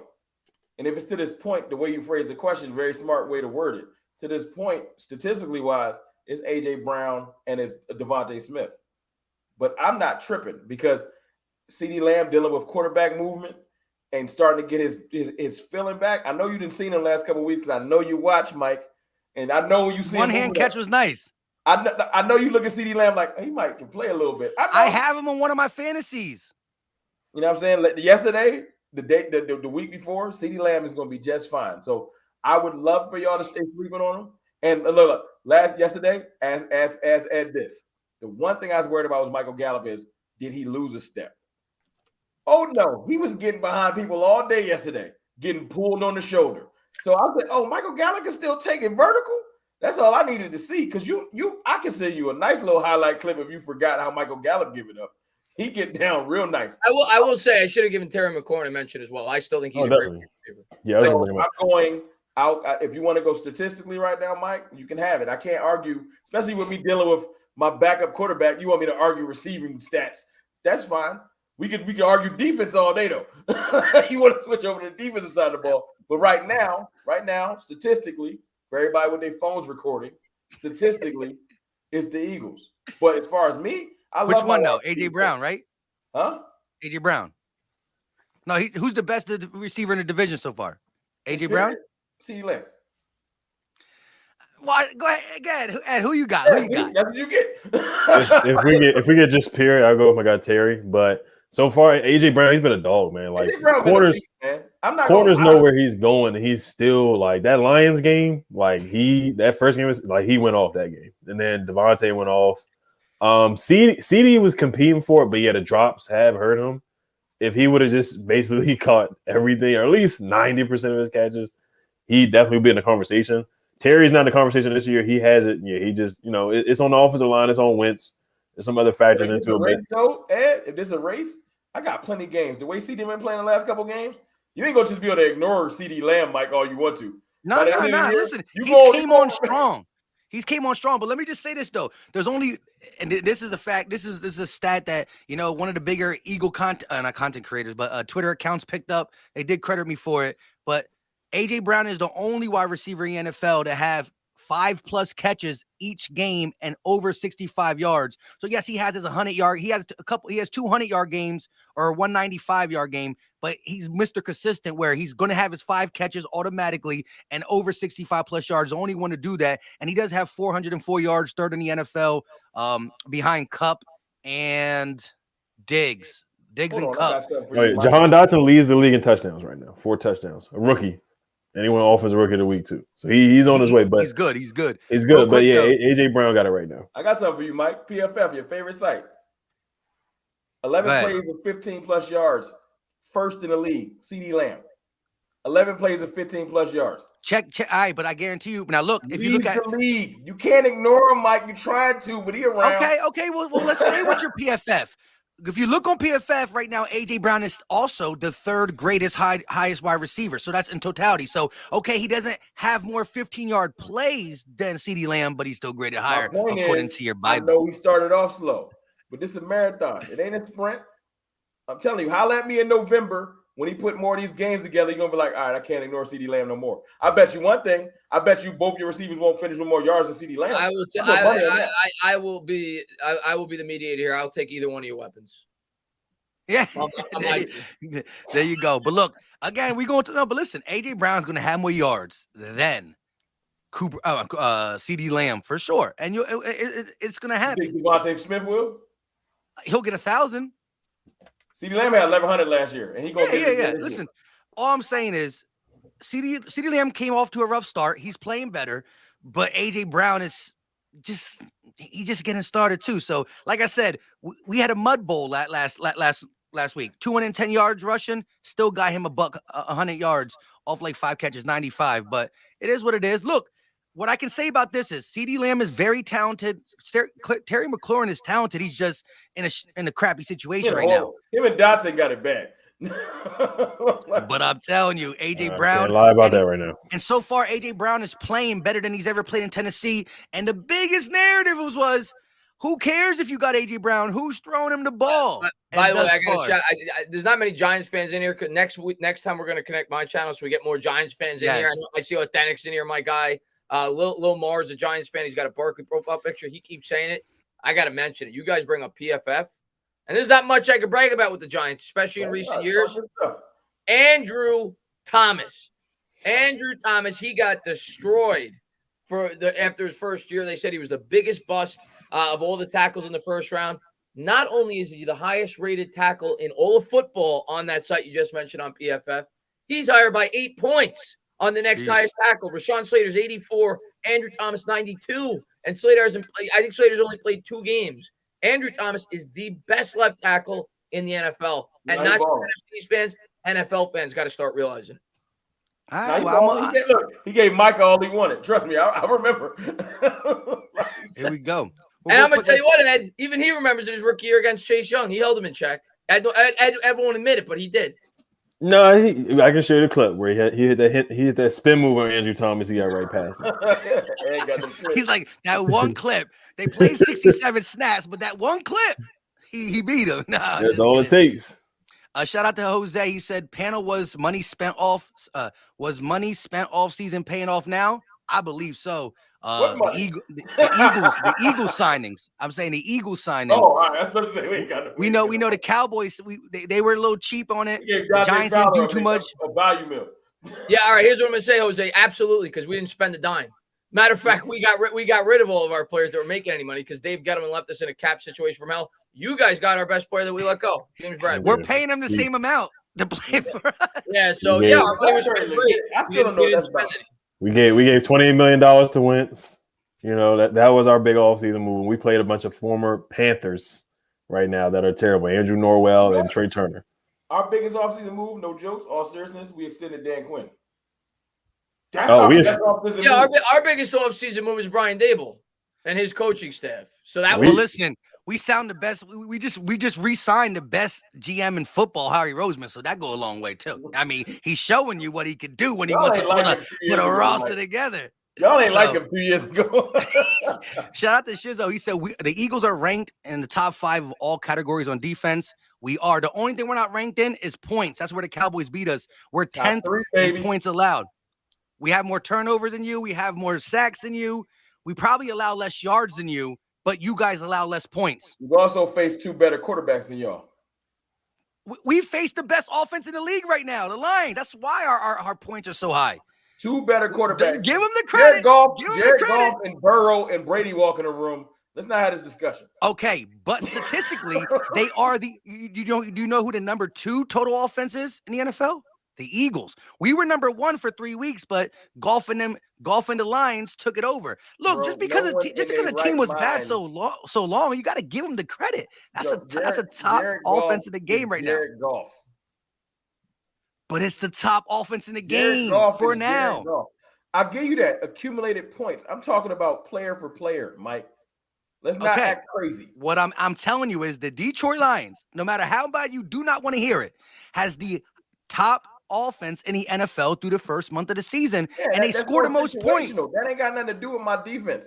I'm talking about player for player. I'm talking about intellect. I'm talking about how you play the game. I'm talking about playing Tom Brady. I'm talking about playing Joe Burrow, one of the anointed ones, one of the ones that can walk on water. And when you play the Lions, they're going to put up 30 on you. Watch. You might beat them if Dak's back and he puts up 31. Guess what? But you're going to need to put up 30. That pass rush is going to humble them. Trust and believe. First of all, Mike, ain't nobody scored more than 20 on us. Let's not get crazy. I've been hearing y'all say that every week. No one's scored more than 20 on us. Y'all be throwing that out there like it's easy. The Lions, their offense is legit though. Their offensive line is good though. They got to stuff the offensive line. They do. And Amon-Ra St. Brown is good. Chark is. They got some. They're sleeping, and their running back is really good too. I'm not they got a good offense. Amon-Ra St. Brown when we shut down Jamar Chase. I'm sorry. They have one of the best offensive lines in the game too. They don't got what I'm saying is is a beast. Yeah, they got to get off. Quarterback away. Listen, they need a defense too. And so far, I can't say quarterback because you're right. Jared Goff does not have a good name around the NFL, but he's playing better this year. All I'm saying is right now, Jared Goff can be rattled, Mike. You know the deal. And I got the thing that'll rattle him. It's called a pass rush. And he also been getting the ball out top 5 in the NFL. You get it out in like 2.4 seconds. And I got one of the best corners in the league. It depends. When are y'all playing the Lions? I hope y'all play them soon because they about to get you. Because they Jameson Williams might get back too. They might get Jameson Williams back. You got the Rams on your thing, but let's get a couple of these out. Public Enemy said Eagles defense ranks better than the Cowboys in a lot of categories besides points per game. That's where they've got us beat. Yeah, what's the most important thing? Points per game. I'll give you that. Yards. I'll give you that. I'll give you I'm that. talking to the dude. I ain't talking But to you, listen, Mike. I'm again, talking if to we the didn't play Jets. the Lions the only one that did it to us. I'm Again, not everybody worried else about was the 20 Lions, or Mike. under. I'm glad y'all Lions fans. They 1-3. Let's talk about results. We're talking about They offense. 1-3 though. They 1-3. Stop. You We're giving them talking too much props. They the Lions. Win some games. Listen, see, this is where you got selective hearing. I did not say they were a good football team. I said that they are the best offense in the NFL, which we had to match up. Were we the best offense last year? No one thought that. No, we weren't. You just said that you were number one. Did you try to claim that? Did you try to claim that today on the stream? No, You just tried to claim it 30 claim minutes it. ago. I'm talking about literally what people will talk about. No one, you ain't never in your mind said the Cowboys had the best offense last year. I said they had a top offense. You said we had I'd say top 5 or 6. Top 5 or 6 last year. Exactly, but where we ranked? Number 1. That ranking is fool's gold, Mike, and you know it. Hold on. Let me just say this, though. So you're going to say because your defense is statistically giving up one of the least amount of points, you're a top defense, but we can't say the Lions offense is top when it's in black and white? I'm leaning on a piece of paper. My defense do, not really the stats. I'm looking at what I've seen our defense do in games situationally. My defense is better situationally than we were last year. Yes, I'm not really leaning on it. We talk the stat. The stats is for Twitter arguments. But literally, eye test, when you're watching the game, you can literally tell me our defense looked better than last year. And I'm telling you, from watching my defense, I am not worried about bring the Lions on right now. All I'm saying is you can't discredit a team that is leading a category. You can say that that's a bad football team because when they score 35, they allow 38. They allow 42. It's a bad football team, but it's a good offense. Who they scored a lot against this week? I don't know who they. I'm looking at. I just pulled up the Lions stats. They are first in points for and first in yards. And they are 32nd in points against and 32nd in yards against. I don't think I've ever seen that. They are literally the worst and the best in both of those categories on either side of the ball. That's insane. And you know why I know? Because every week I was putting that the Eagles were first in total yards. And guess how much they're beating us by? 1 yard per game. You see it, right? We're number 2. With 435, they got 436. So, I mean, I'm like, dang, the Lions can put up points. They just got to bat. They don't. This is what Dan Orlovsky said. If the Lions had a bad defense, they would be 3-1. And people were saying, did you mean didn't have a bad defense? He said, no, if their defense was just bad, it's not even the word bad, it's horrendous. You know what I mean? But it is what it is. It could change. Again, who's leading the league in week 4 doesn't mean we're leading it week 17. We're going to see. But right now we talking about that. Shout out to ADC. He said left hand up. Who are we? 1-3. Oh, they got bars. That's a bar. But my That's point a bar right there. The Lions are the Lions, man. Until they I hear you. Otherwise. Let's get a couple of these out, and then we're going to be heading up out of here. Brian said, Rome, tell how we got the core of this defense under contract for 3 more years. Don't let this O-line get right. Don't let your offensive line get right this draft. You got some young guys. We need to draft all offensive line. I want to draft a receiver, but that's me.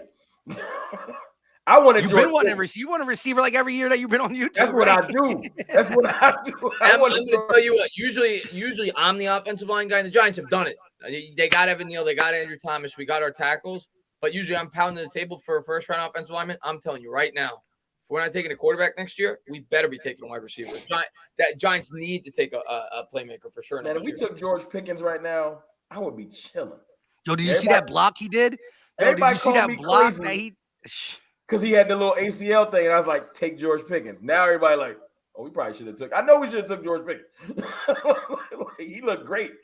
He's still a little crazy up there, but receivers be crazy.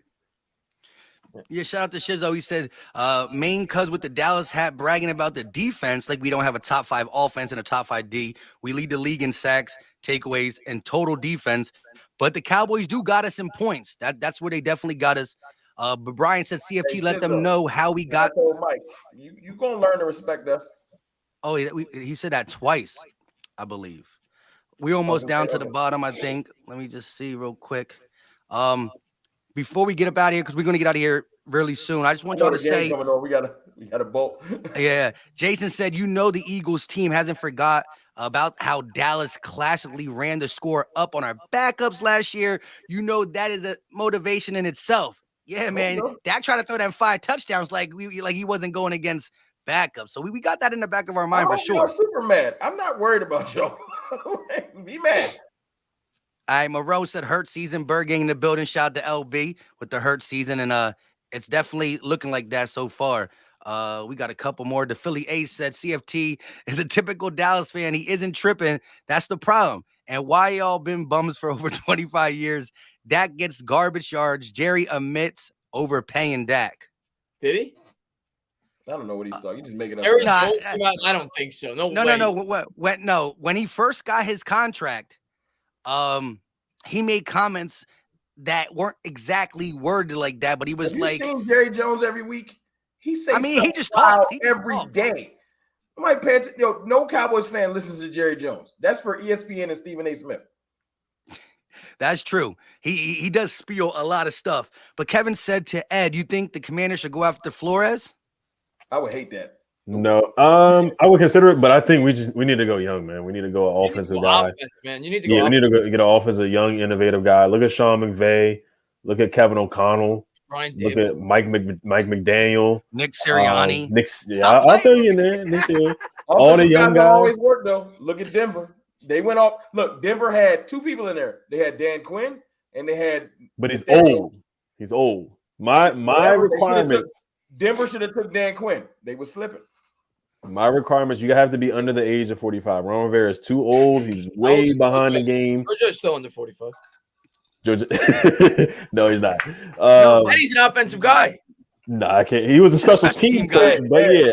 But he's got to be under the age of 45. Ron Rivera, I don't want another old coach. I don't want another defensive-minded coach. He messed it up for everybody. All the defensive-minded guys, he messed it up. So you got to be under the age of 45 and offensive-minded. Yeah, look, when you have a defensive mind coach and things start to go a little south, I think you always got to switch it up. Like if you've been struggling under an offense, get a defensive guy in there and vice versa. But there is teams like the Eagles, we just go back to back offensive guys with the Eagles offensive coordinator. They so nice. You could, listen, we might be trying to get jobs. Shane Steichen, he's doing some decent stuff. Daniel said this Cowboys rep is a homer. Props to all the reps. Go Birds. Do you see the background? What you think I'm in here playing? He's like, look, listen. He says some nice things, but he's definitely 9 I'm repping my team, man. I'm not. I'm going to defend CFT a bit, okay? Because if my Giants were not to say, because you guys haven't been super successful, because you still got to go back to a VCR to see your last Super Bowl win. But if my Giants had as much success as the Cowboys have had recently, I'd be puffing my chest out a little bit too. So but I'm gonna give you the same thing with the Eagles. I picked on you guys a lot when we did these shows last year. I thought you guys were gonna finish dead last. You guys proved me dead wrong. And I said going into this year, I hope the Giants do what the Eagles did last year. Because I thought last year you guys overachieved a bit. You might even agree with me on that. Maybe you don't. And I thought that you guys stayed healthy and you beat up on a weak schedule. And now you're taking that next step. That's what I'm hoping the Giants do this year. Win 8 or 9 games. Take advantage of a soft schedule. Stay healthy. Start to build something with a rookie head coach. So I give my props to the Eagles. And I'll be honest, if my team was as successful as the Cowboys, I'd be more of a homer too. I'd be beating my chest. I'm just looking at my team resilient, man. Whenever people like to bury us, I see Mike McCarthy and then they're resilient. I don't know. Look, every week I just want somebody to step up and do a little something. And we've been somebody said what success? Listen, you're absolutely right. The Cowboys haven't had the ultimate success, but for a Giants fan, for a Washington fan over the last 6 years, that looks like that's night and day. Like half the league ain't never smelled a championship. I'm never gonna hang my head as a Cowboys fan. They can get over it. I'm the worst Cowboys fan you will ever meet because I don't have a self-confidence issue. I don't walk around with my head down, and I don't let nobody tell me how to feel about my team. My team is better than most y'all teams, and we beat up on every team that everybody say every week, or they probably gonna lose by 30. And then when the game is on the line, y'all on the edge of y'all seat praying that we mess up every week. All of y'all gonna be on the edge of y'all seat at 4 p.m. this week. I hope the Rams get it done. And y'all better hope they do, because I'm going to be unbearable next Monday if we win that game. You could beat the Rams if you want. I'm still not going to give you I'm scared of Dallas. We're not scared. We're not scared. And as Tana said, and as you definitely show your homerism, look, when you are good, you're good. Now, when you're good, that homer, I'm going to tell you right now, I'm going to be the most obnoxious. Everybody in this chat's going to hate me if the Giants ever. if they're a 12 or 13 win team, I'm letting it be heard, okay? Last year, I was premature with it. So I'm going to let you guys have your fun. You deserve it. Your teams have been better than ours over the last 5, 6, 7 years. So I can't wait. I ain't even here to brag though. We got a lot of work to do. We're 3-1. Luckily, there's a lot of luck when you're 3-1 with a backup. So we just week to week. I can't talk like Mike can talk about 7 games from now and be like 8-2 or whatever, 7-1 or you know what I'm saying. Mike can walk around like that. I can't do that right now. I just need my quarterback's hand to be right, and like I got things I got to. Then we figure stuff out at the end. But real quick, Nismo the Tank with the $2 super chat said the Cowboys struggled versus a booty Washington team. I can't argue about the booty part. I can't say we're not trash because we are trash right now. But Dallas, y'all did give us a lot of opportunities to come back. Like when that punt, when y'all punt, injuries I just named. My wins is legit. Half my team hurt. Yeah, and listen, y'all been making it hard for me to even come out here and be this dominant because y'all been giving it up. Y'all been giving up, and so far, through this whole offseason, you had us winning the division. Ed had us winning the division. He's the one who keeps putting us in second. And I didn't say y'all weren't making the playoffs. I just said y'all won't win the division. You didn't say that. But the thing is, it's hard for me to come on here and say I told you so when I asked you guys first, and you're like, yeah, let me give some flowers to the Eagles. So then last year did a lot of humbling for me as a fan. It's wait and see. It's a process, and so far so good. But I still think we're a few years away, and I'm excited. I'm definitely excited for the development, and I do hope and think that in 2 years I'm going to be on here, and everybody in this chat's going to hate me because I'm going to be as loud as ever when the New York Giants are a real good football team, and hopefully it's sooner than later. But right now, I don't have a leg to stand on. Put yourself in my shoes, Mike. Put yourself in my shoes. You sweep the division last year. You go 12-5. I know we lost in the playoffs. You expect me to just for whatever reason, we 3-1 right now. I'm supposed to be sad. Like I'm trying to figure out when I'm supposed to. If y'all beat us, the teams in here beat us and humble me, I will shut up. But until that happens, I'm walking around like whatever. Like y'all ain't beat us yet. Week 6 need to hurry up, I guess. But until y'all beat us, you got to beat this is what y'all like to do. The Eagles fans like to beat other teams and then claim that you already beat us. If you get beat up by me, you can't beat someone else up and claim that you're better than me. I still beat you down. You got to beat me up. I don't care who you beat up. So until y'all beat us up, hold this L. And listen, the 2021 season, you had that. Real quick before we get out of here, Ed, tell us who you play and just pick who you think's going to win. Cowboys, Rams, Eagles, Cardinals, and Giants got who next? We got the Packers in London. Packers, and then whoever you got. Tell us that, and then we'll do that, and then we're done. We're done. I got us losing to the Titans. I got the Rams beating the Cowboys. I got the Eagles beating the Cardinals. I got the Giants losing to the Packers. So we about to be the only one with the dub this week. I ain't mad at it.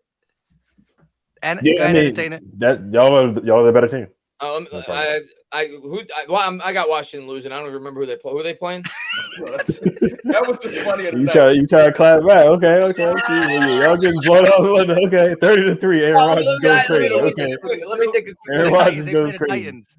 Let me take a quick look at the schedule. All right. So we got week number 5. We've got. All right. Let's go over all the divisional game. Packers. I'm picking the Packers. Before the year started, I had the Packers winning. I do think we may keep that relatively close because the Packers offense hasn't looked great. Is it in New York? It's in London, so neutral field. The Packers are going to win though. I'm picking the Packers, but I could see us keeping it closer than some people may think. Let me see the rest of these teams here. Washington Titans. I think the Titans are starting to hit their stride, so they've looked good the last couple of weeks. So no clowning. I do think the Titans are going to win. Same thing with the Cowboys Rams that I said about the Giants Packers. I think the Rams will win, but I think that game's going to be closer than people think. I think that'll be within 3 points. I think it's going to be a really close game. And then the Eagles Cardinals. I freaking hate the Eagles, but I'm going to pick the Eagles. So that's is it in Arizona or is it in Philly? It's in Arizona. Yeah. Okay. We do not play well in Arizona over the past years, but things have been changing for the Eagles for the better. But look, that's exactly what Ed said too. So y'all got the same. Ed picked Titans, Rams, Packers. You got them games closer, and Cardinals. Go ahead, CFT. As far as for the Commanders game, where did y'all play there, or they play? You go to? It's at home. It's actually our homecoming game, I believe. I feel like I'm gonna sound crazy. I feel like the Commanders are gonna win that game. Left hand high. Okay. Well, not. I feel like you know what it is. It's just something about pride. It's been 2 weeks of disrespect. At some point, you just play for pride. You It's know 3 weeks. Titans got a game on their hands just because y'all gonna play for pride. It'll be closer than y'all think. The Packers, man, I ain't gonna lie, y'all gonna get them all they want because they can't score. Yeah, you know what I'm saying. I think it'll be a close game. I do. Y'all take the air out the football, and playing in London is all weird for whoever. Y'all take the air out the football. Y'all piss. The problem is we might not have Daniel Jones or Tyrod Taylor in that game. Oh yeah, I forgot. Both your quarterbacks got. Tyrod Taylor got a concussion, but Jones may play. It came out today that Jones may play, so I don't know yet. All right, if y'all got no quarterbacks, then you're right, Packers. That's different. Yeah. If y'all got quarterbacks, I feel like they got Saquon Barkley though. I think either way, it was Packers. Running in defense has been helping us. So running in defense, I can't just ignore. Y'all can win that game. But I guess I got to take the Packers just because I know about your quarterback injuries. As far as the Cowboys and the Rams, I feel like what the entertainer said. I feel like it's going to be closer than most people think. I feel like this is the bar. No disrespect to what Mike and them think. Y'all are not the bar yet. Y'all are the defending Super Bowl champions. The Rams are. So I feel like this game is going to answer a lot of questions for the Cowboys. Defensively, we're going against another high-powered offense when they're in their stride. I know they have their moments, especially on the offensive line. But I do want to see our defense versus Cup and versus a Sean McVay that knows that we are a team that can springboard. We can add momentum. You blow us out, your team will get on a roll. So they're going to come to play. You know what I'm saying? So I never in Dallas? Huh? No, we there. All right. So I never picked Cowboys, so y'all not gonna get me doing that, but it will be a close game. And if we lose, I won't be depressed because we got a lot of things going on with our team. As far as with y'all, I'll say this. I don't know who to pick, and it's not me to being disrespectful. Y'all haven't seen a Kyler Murray this year. And as much as you big up your team, I'm talking about like I know you guys like when it's homer time and it's like, yo, can't nobody see my team is one thing. But when it's like nobody watching and the camera's off and you look at their real assets, you do know Kyler Murray is a pest with moving the ball. He is able to get, like when he chooses to run, it ain't as simple as we're going to just tackle him. That's his superpower. And last week I saw him just say, F it, I'm going to start moving around and throwing the ball. When he tries to stay in the pocket, if y'all keep in the pocket, it's a wrap. But if he starts to move around, he can be annoying to y'all because y'all haven't faced that all year. I like quarterbacks that hold the ball, though. No, I get you on that. But you dealing with a quarterback that can be a let's call him a nuisance. You know what I'm saying? And well, listen, all I know is go ahead. And he got some weapons, so I feel like y'all can find yourself. And this week, the weather was a factor. Y'all gonna have perfect weather in Arizona, and I feel like y'all. I'm not saying y'all gonna be struggling with them. I'm just saying that I feel like their offense might catch y'all off guard because y'all not used to a little mobile new. Like who's used to that? I mean, we could practice against Jalen Hurts throughout the whole week. But he's different. Jalen Hurts runs different. Kyler Murray's like trying to chase down a little mouse. it's different. So I'm just saying, I feel like he can at least be annoying to y'all. But I guess you know what I'm saying. This is what I need. I would rather y'all win this week and then roll into our week all on. I don't want y'all to lose this week and refocus. Keep winning. So, you know what? The Eagles going to win. Blow them out. Keep winning. So y'all come in our game with your chest out.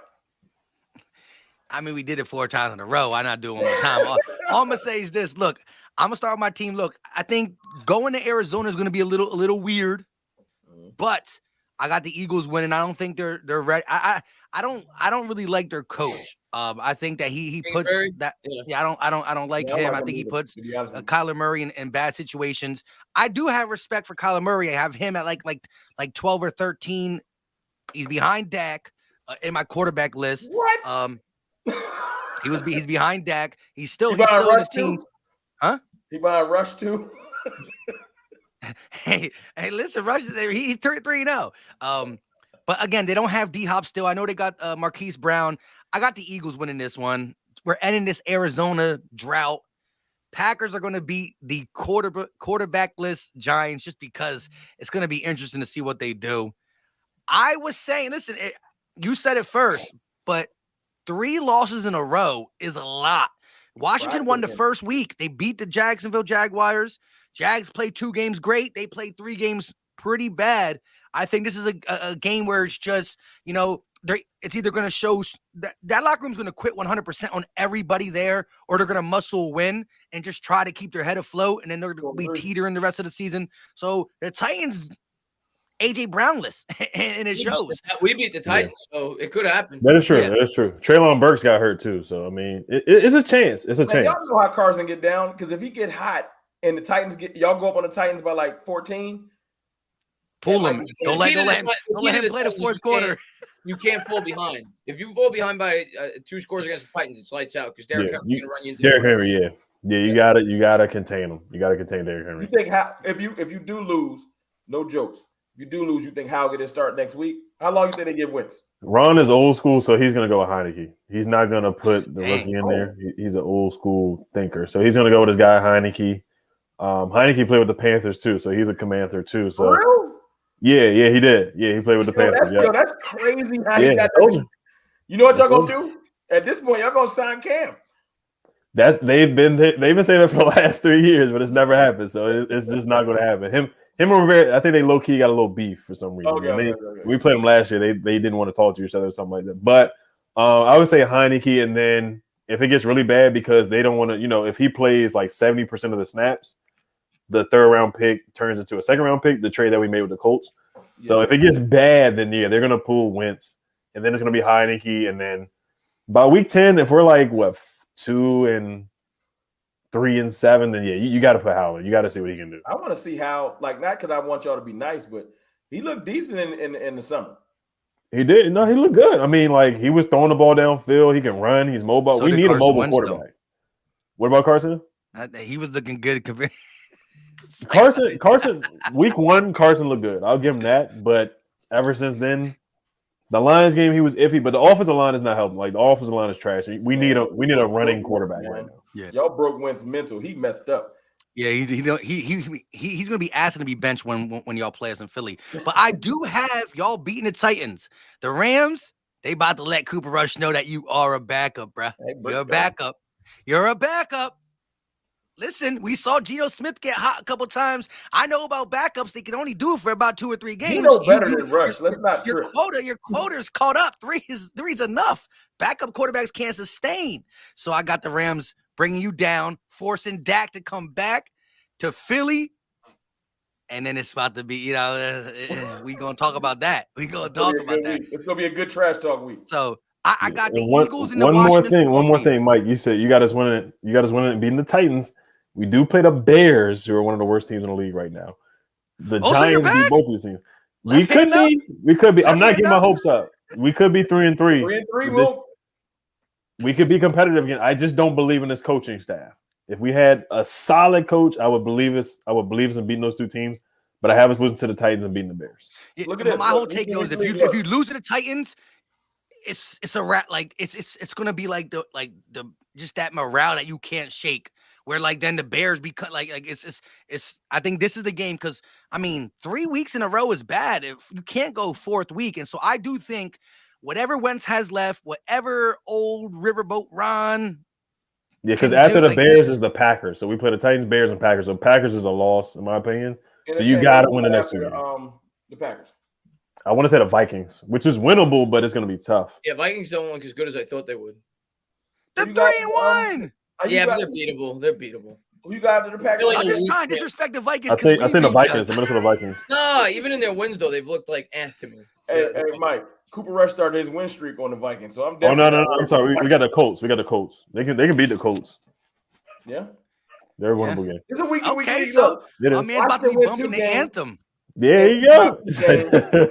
We beat 3-3, and they beat 3-3. It's a week-to-week league. That's why I'm going to be preaching this week. We got to handle business because you could wake up 3-3 real quick. It ain't. It's too early in the year to be beating your chest too much. That's not a slight at you, Mike. I'm just saying, period. We could lose 2 games and wake up and say, for instance, Mike, I'm just being hypothetical for everybody. Yeah. Say y'all drop to Arizona and we get up and beat y'all, and y'all wake up 3-2. I'm 4-2. So it's a week-to-week league. Things can change. You got to handle your business every week because if we drop the Rams and y'all beat us, you know what I'm saying? Yeah. and say that the Commanders win 2 games in a row. Now we tied. So you can't walk around beating your chest. You got to handle your business. Or you're going to be sitting there talking about I'm 4th in the East. So it's way too early to beat your chest for real, for real. I'm glad to be 3-1, but we ain't done nothing yet. We ain't done nothing yet. Talk to me in November. Yeah, this is again, and hopefully, like I said, we're gonna hook up the Entertainers channel to this, not sometime in the next week or so. So when the next quarter comes, you know what I mean. We'll get to really feel out this team by the 8th. Completely different. by the 8th or 9th game, we'll be back here, and it could be a totally different panel. I still feel good about I'm gonna tell you right now, man. It's gonna be Rocky Roses next year. If we're 3-3, we got to play the song for the intro. The Giants have won the left hand high. We got to do that. Yeah, we'll see. But I'm just happy we are where we are. And y'all start winning, you better not start bigging up Rivera again. I'll tell you that. No, I won't. It's all if they win. It's the players. The players got to outplay the coaches. That's how bad our staff has been.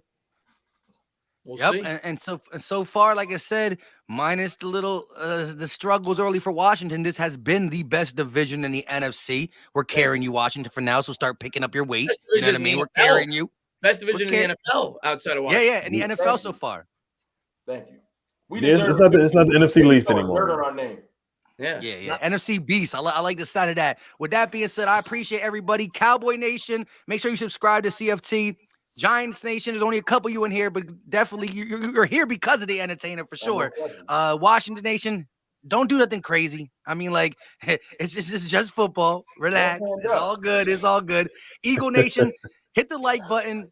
Check out all these guys. We still have 1,050 in here again on 3 platforms. We got up to like 1,800 or 1,700 was the highest. So we had some people in here. Again, we're on Washington, Dallas, and Philly channels. We will be on Entertainer. If Entertainer get in here, then we gonna be rubbing to like 25, 3,000. It's gonna be a wrap. It's gonna be crazy. Y'all got to take it easy in the chat. But like I said, we can see everybody's chat. Y'all can see y'all. So when y'all are big up in the Cowboys, there's not many Eagle fans here to argue, and so it's cool. We can see the people bounce around who subscribe to multiple people, but you know the mixture. They don't really get to see the trash talk until we pull it up on the screen, and then we can see what another channel is really talking about. You know what I mean?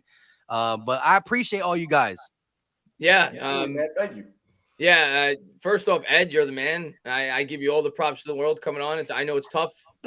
Y'all joking me hard, man. Last year, my team was we were bad here too. We were like at this point we were like 1-3 too. And I just put in the group chat, said, y'all want to do it? Of course, CFT ran and said yes because his team was really good though. I'm always on that. But look, Entertainer was the first one. Was like, nah, bro, I don't think I'm doing it. I'm gonna be honest, man. I was completely deflated.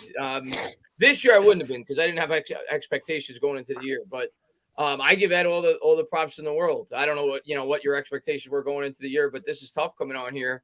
I said 9-8. I just know making content on YouTube is tough enough. To come on an NFC's roundtable when your team's getting demolished, it's tough. So I get, and I'm not super confident about my team. We still got a long way to go, but I give you all the props in the world for coming on and having to listen to the other teams beat their chest. But I had a lot of fun. Looking forward to doing this in like 3 or 4 weeks, whenever it may be. And hopefully the Giants keep it going. We got 2 really tough games now: the Packers and the Ravens. Praying for a split. And then we see where we go from there. But man, thanks for having me on, and thanks for everybody for listening. Absolutely. I'm telling you, man, all the games this year, the NFC East, even the next games with the Commanders, ain't gonna be no easy wins.